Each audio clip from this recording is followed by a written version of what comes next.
Syrian rebels say that a group of jihadists from the Caucasus region have joined the fight against Bashar al-Assad as part of Jabhat al-Nusra, a Sunni extremist group considered a terrorist organization by the United States. Syria has been flooded by groups of jihadist fighters from across the Muslim world, with the conflict taking on increasingly sectarian overtones as the civil war deepens. A large explosion, meanwhile, shook the central Damascus district of Marza, near the headquarters of the ruling Ba'ath Party, killing at least 31 people. A group of security officials had gathered at the scene, chanting in support of God, Syria, and Bashar.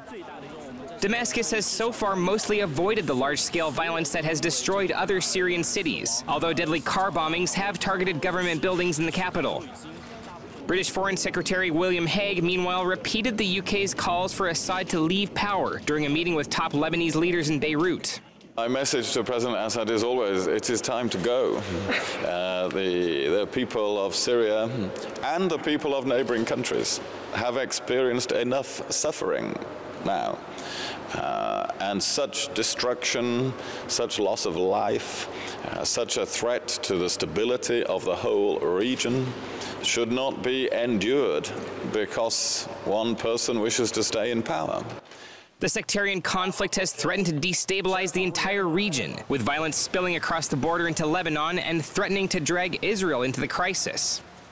Israel and Syria have fought several wars, and although the two nations have been enemies, Israel is concerned that if the Assad regime is toppled, Syria could fall into the hands of Islamic extremists. It also fears that anti-Israel fighters such as Iranian-backed Hezbollah could gain access to Assad's stockpile of chemical weapons.